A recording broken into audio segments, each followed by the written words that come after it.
Bueno, Manchester Person nos van siguiendo guía crisis carcelaria en Ecuador. Eh, y hoy nos acompaña Gustavo Perientien, él es abogado. Un saludo a todas. Hoy nos acompaña, nos escuchan a gusto y que se ha incrementado la violencia en las cárceles. Bueno, el tema acá es algo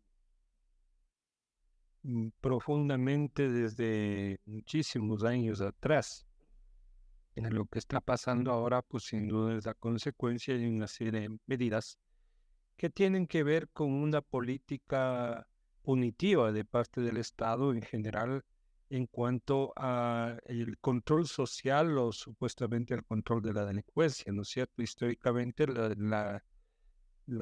el sistema penitenciario ha pasado por diferentes etapas, ¿no? Desde la etapa primera, que era de una venganza del Estado contra aquel que violentaba su ordenamiento jurídico y que lógicamente también violentaba un derecho de otras personas, que buscaba pues el generar básicamente dolor, causar sufrimiento en la persona que había cometido este delito, y de ahí viene la palabra penitenciaría, ¿no es cierto? De penitencia, de dolor, de sufrimiento.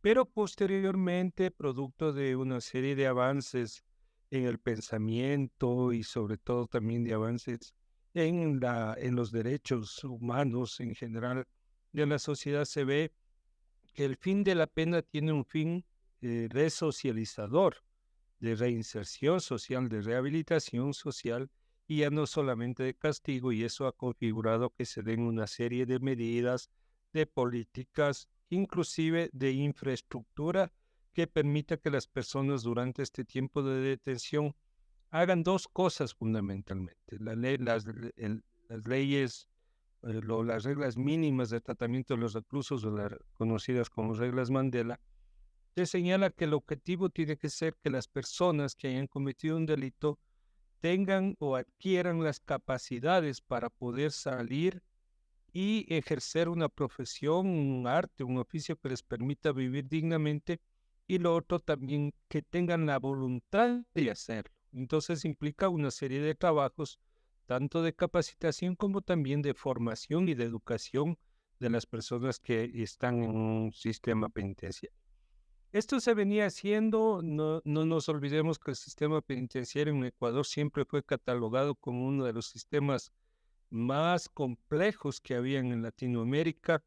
Habían muchos reportajes, inclusive alguna vez se decía que la penitenciaría era uno de los lugares o de las prisiones más terribles que había en el sistema penitenciario, pero lógicamente se vio la necesidad de ir cambiando en ese sentido, y hubieron una serie de medidas y de mecanismos que se fueron implementando desde el 2008 en adelante, con temas como la reestructuración de los centros penitenciarios, la construcción de nuevos centros penitenciarios, la adecuación de los antiguos centros, el hecho de generar un modelo de gestión penitenciaria que no había en el país, si bien habían una serie de normas o leyes que estaban ahí amparadas en el Código de Ejecución de Penas, pero es en esta etapa en donde se consolida la posibilidad de establecer un modelo de gestión penitenciaria que hoy está recogido en el reglamento del sistema de rehabilitación social, y una parte también pues en el Código Orgánico Integral Penal. Y también pues se da un paso a la profesionalización o a la constitución del Cuerpo de Seguridad y Vigilancia, ya como una institución jerarquizada en donde se garantice una serie de temas que permitan que la gente tenga una carrera penitenciaria, que puedan ir ascendiendo dependiendo de una serie de requisitos, y que vaya de esta manera mejorando. Además de eso, se desarrollaron políticas públicas como son modelos de atención en salud, en educación superior, en trabajo, en cultura, en deportes, que permitió que haya un sistema que disminuyó aceleradamente los problemas que existían. Más o menos entre el 2008 al 2017 se tiene una estadística que hubieron 60 muertes violentas en la cárcel, estamos hablando de 10 años más o menos, y en cambio, en los 2 últimos años estamos hablando de que hubieron 475 muertes violentas. Entonces, ¿qué pasó? ¿Qué sucedió? Y bueno, hay una serie de temas, pero sin duda uno de los fundamentales es que el Estado dejó de hacer presencia en el sistema penitenciario, empezando porque se eliminó el Ministerio de Justicia y Derechos Humanos y Cultos y se lo bajó, digamos, de categoría a un Servicio Nacional de Atención Integral a Personas Privadas de Libertad.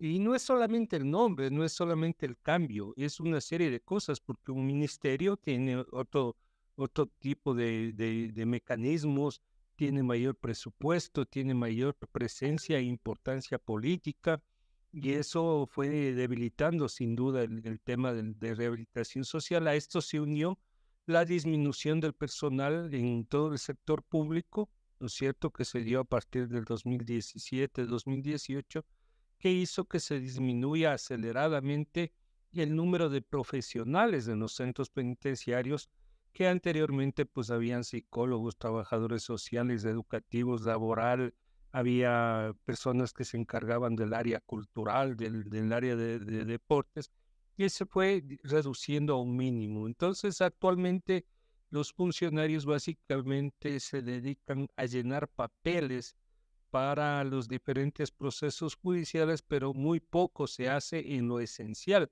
que es las políticas de rehabilitación social que implica pues educación, salud, trabajo, etc. Y por último, sin duda también,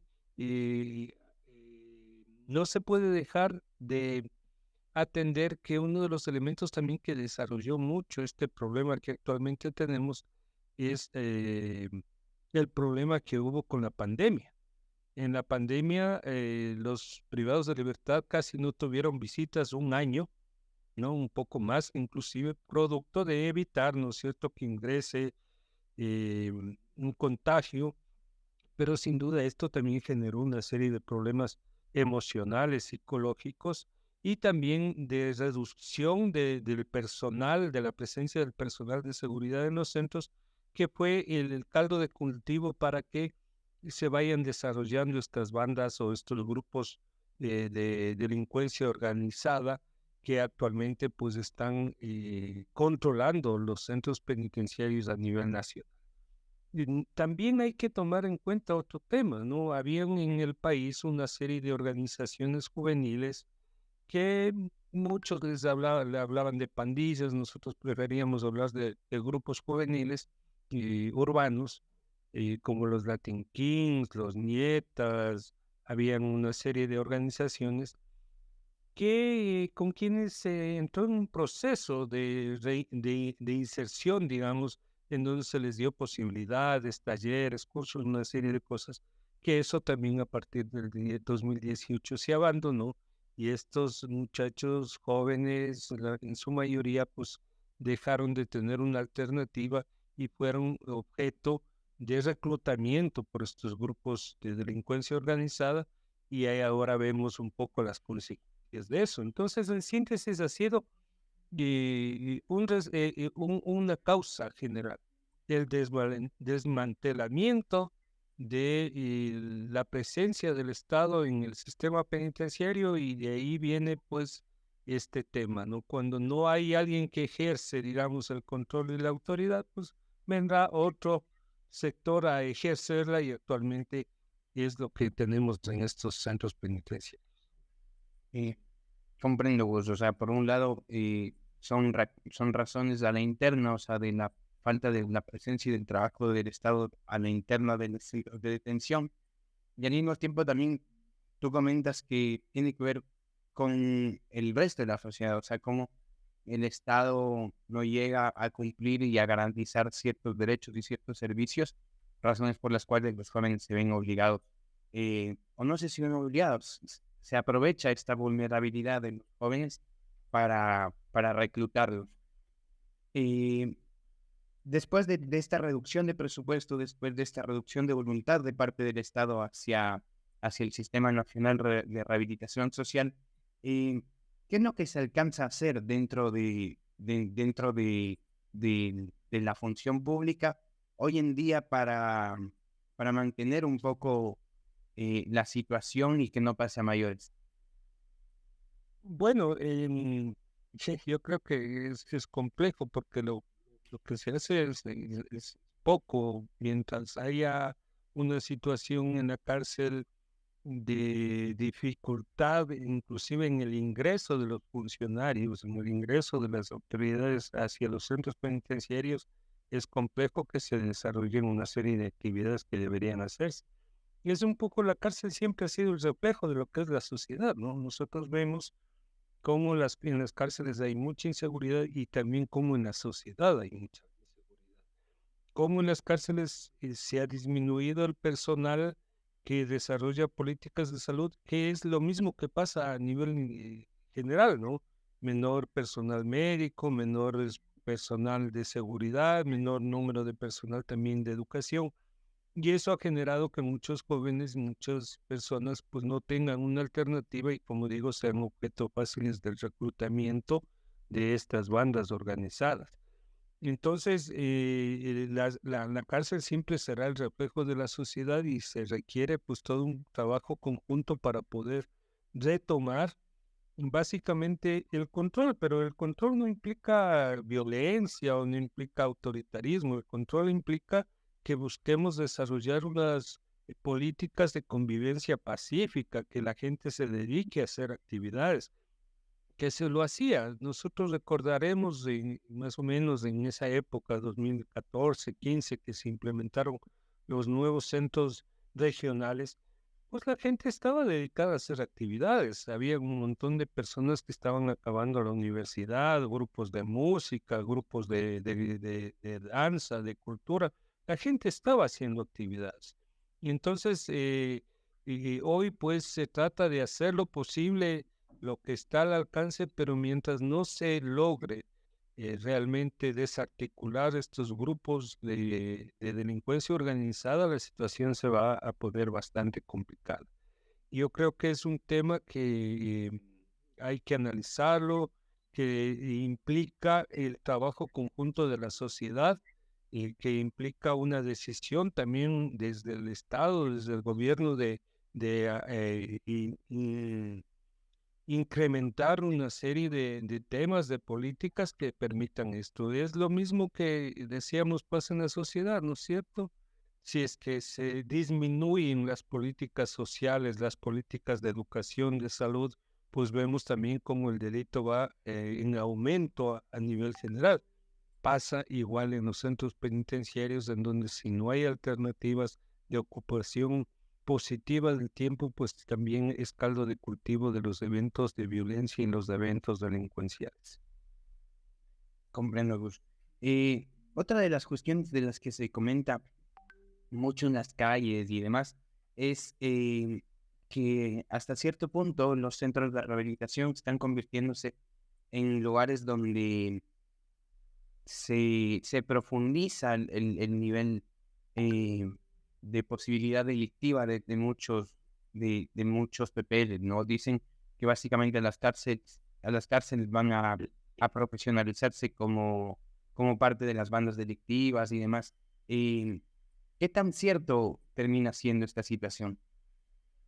Bueno, siempre se ha hablado, ¿no? Desde la última época, siempre se ha hablado de que las cárceles se convierten en verdaderas escuelas de delito, porque si no hay un proceso fundamental de educación, de ocupación del tiempo, de capacitaciones, de desarrollo de artes, de oficios, de profesiones, pues la gente se dedica a eso, ¿no? A hablar, a aprender, a escuchar, a perfeccionarse en unos temas, pero es un asunto que no es la esencia del sistema penitenciario, es la esencia de no aplicar una política adecuada. Nosotros tenemos ejemplos, hay ahora ejemplos muy importantes de cómo se ha logrado el desarrollo de políticas de rehabilitación, de reinserción en algunos países, ¿no? Suecia, Noruega, Finlandia, Holanda, en donde ya están hasta cerrando los centros penitenciarios porque el delito ha ido disminuyendo aceleradamente y por lo tanto ya los privados de libertad son números pequeños. Pero eso sin duda es respuesta a una política social que impide que haya una proliferación de pobreza o que haya un crecimiento más grande de desempleo, sino que hay mejores condiciones de vida para la población y las mejores condiciones de vida para la población sin duda repercutirán en la disminución del delito, en la disminución también de la reincidencia.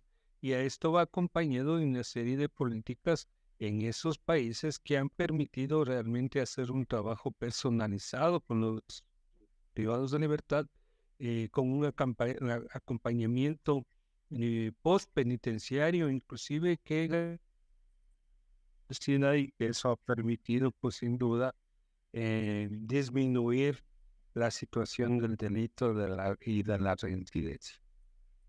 Eh, sí, también la, la situación de Ecuador dentro del sistema mundial hoy en día muchas veces y a nivel mediático destaca por cómo el narcotráfico se ha apoderado del país. Eh, Tú como funcionario del Ministerio de Justicia, ¿percibes que que el narcotráfico como tal está nutriendo las cárceles, está nutriendo de personas?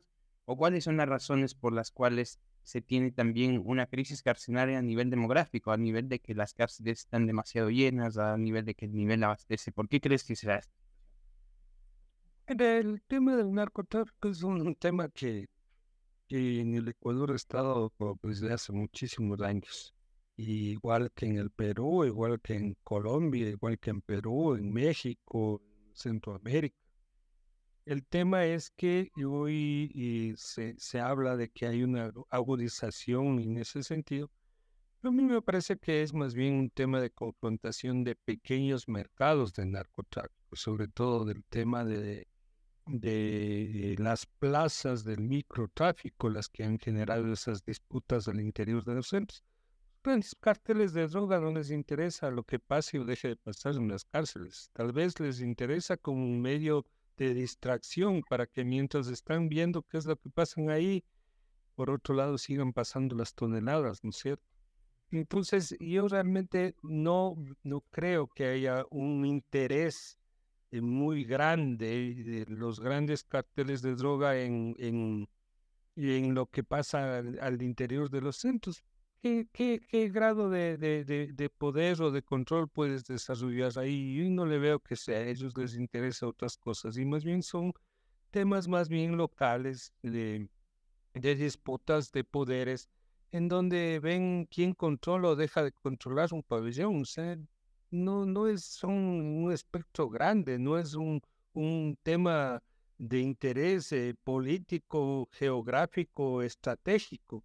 Más bien yo lo que creo es que son temas más bien de disputas internas que lógicamente puedes irlas controlando si es que logras que, en primer lugar, retomar el control de los centros penitenciarios, desarticular los grupos de delincuencia organizada y, lógicamente, dar una alternativa distinta en los centros que implique una serie de actividades que las personas puedan optar por desarrollarlas como educación, cultura, deporte, arte, etcétera, y no básicamente las confrontaciones de las cuales hemos sido observadores.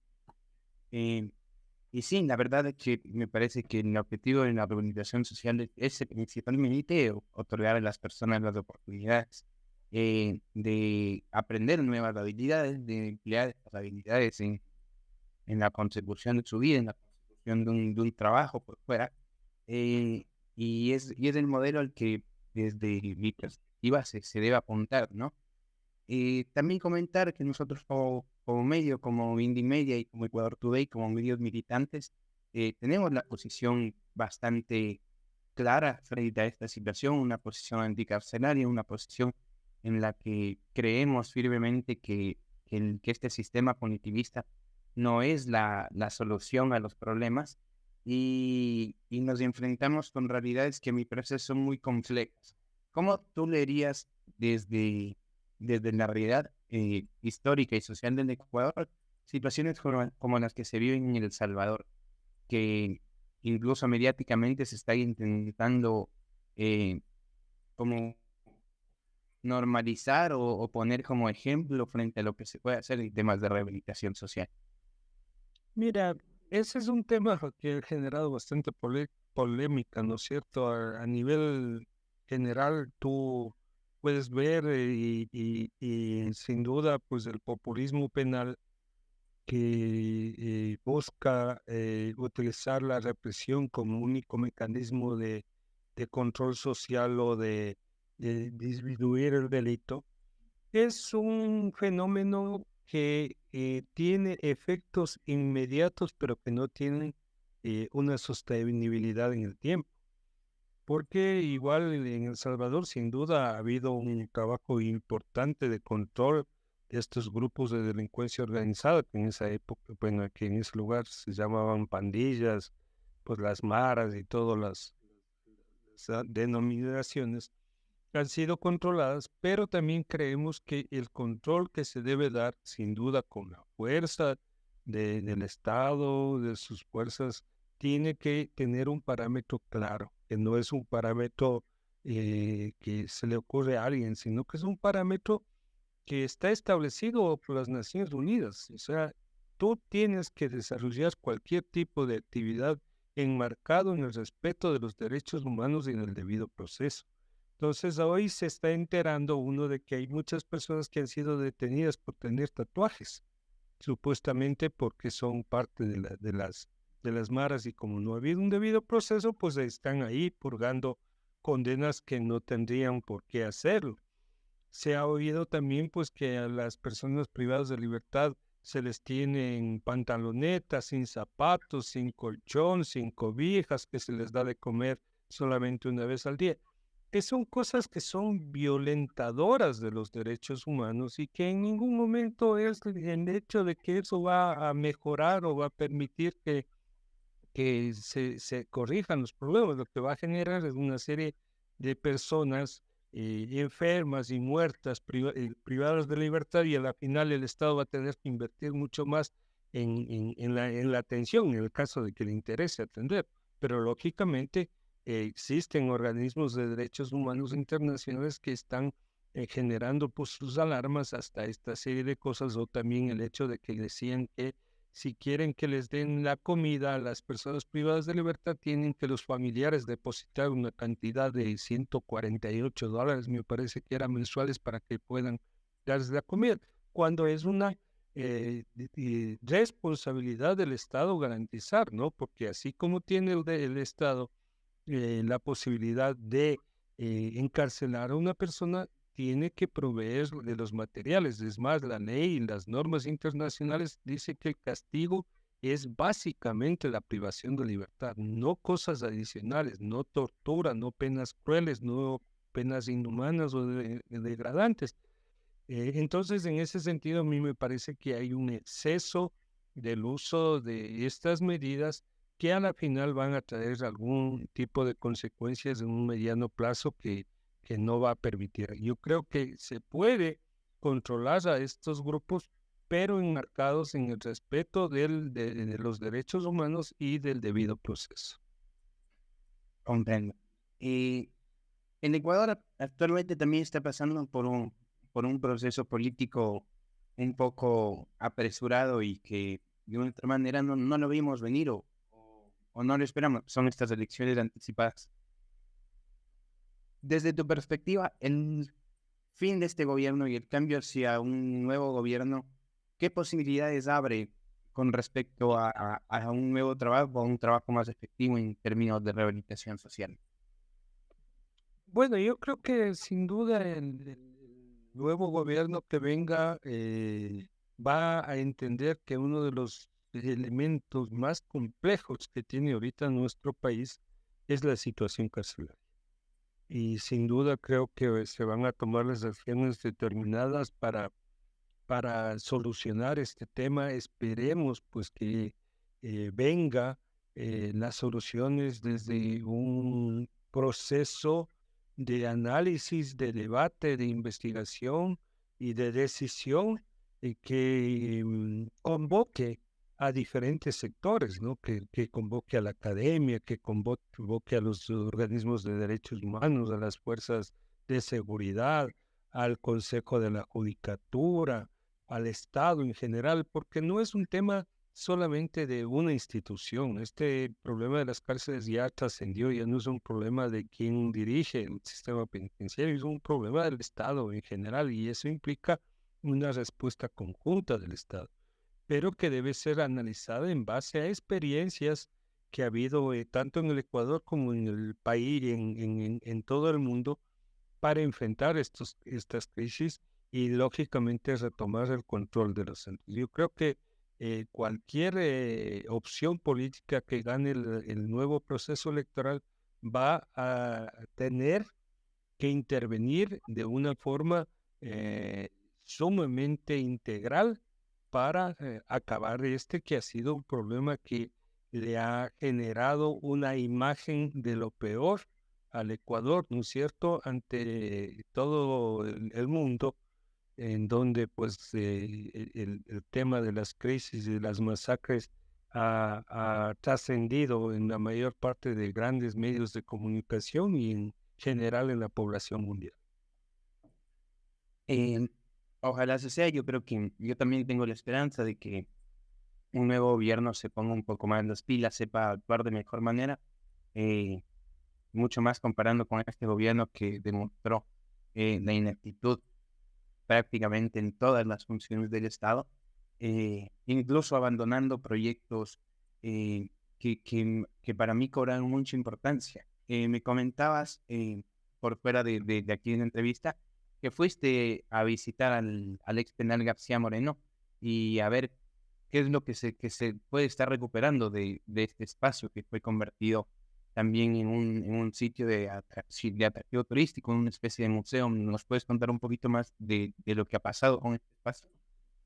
Sí, bueno, el Museo del Expendio, producto de la pandemia, como te digo, la pandemia generó una serie de problemas.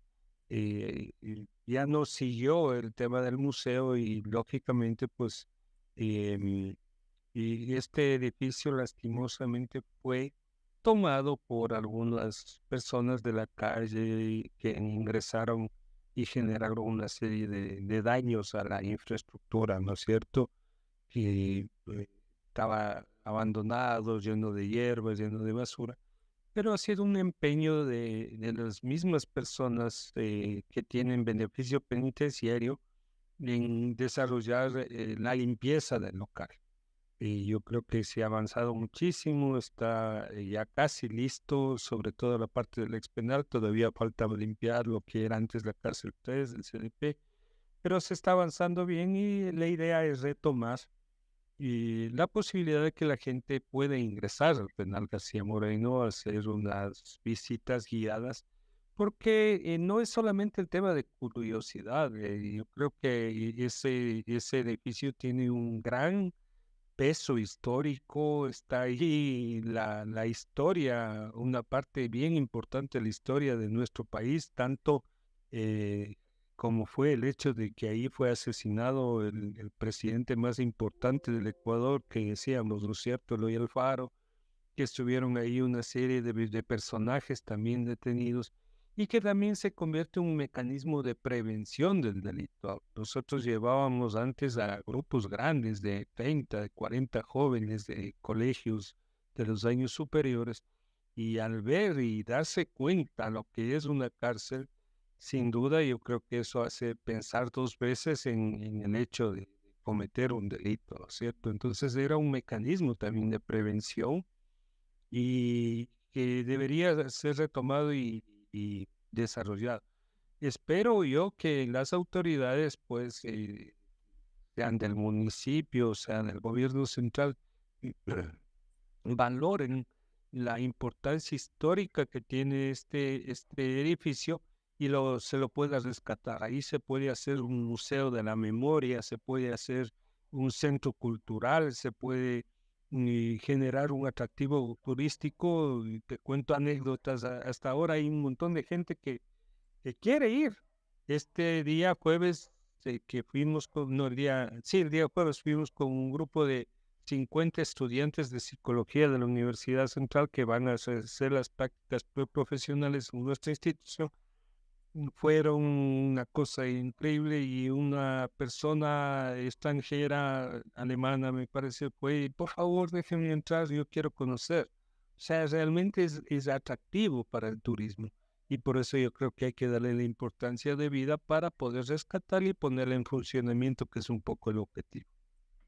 Indudablemente, esta puesta en funcionamiento, esta puesta en valor del espacio también contribuirá para aligerar un poco la tensión que existe en un barrio como lo es San Roque, ¿no?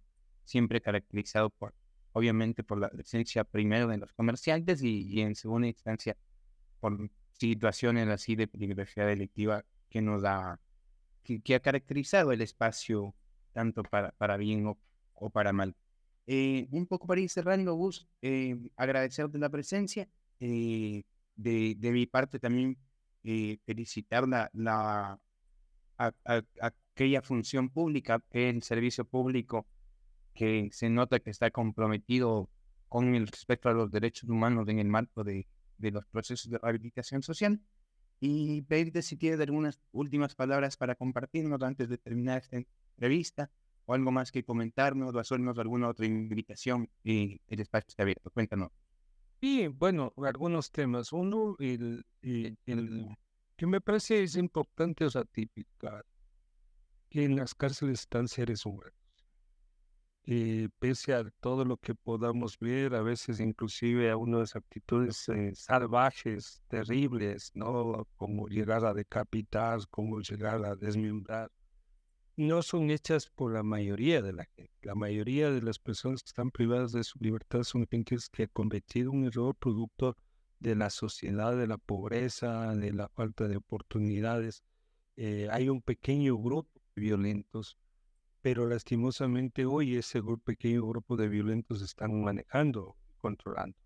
Hay que darle la vuelta, que ellos sean los que no tengan el poder y que sean los privados de libertad que quieren estudiar, trabajar, desarrollar, regresar rápido a estar todas las garantías para poder hacerlo, no al revés. Y el hecho de que el sistema penitenciario, yo creo que el sistema de rehabilitación es factible de desarrollarlo. Se ha demostrado a nivel internacional que se puede rehabilitar, reinsertar, aunque esa palabra es medio rara, pero bueno, que se puede lograr que las personas vuelvan a la sociedad en otras condiciones a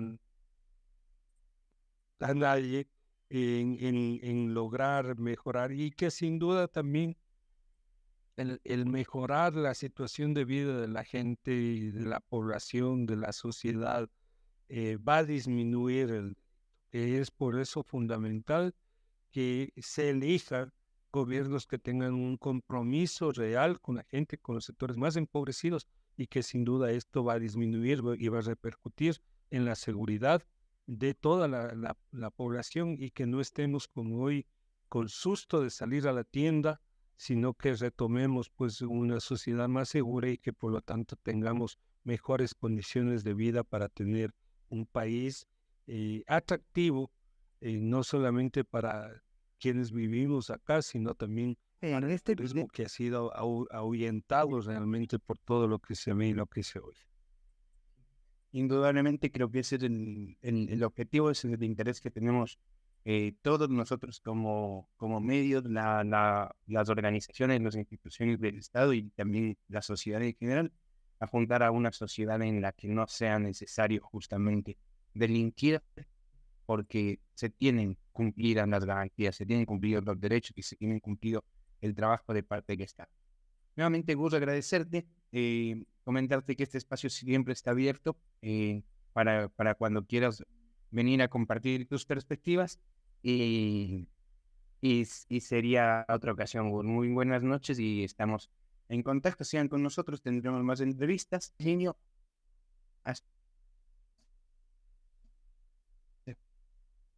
Y la tabla también el día miércoles tenemos una entrevista con respecto a la defensa antiminera de, de, de los comunitarios. Buenas noches con todos.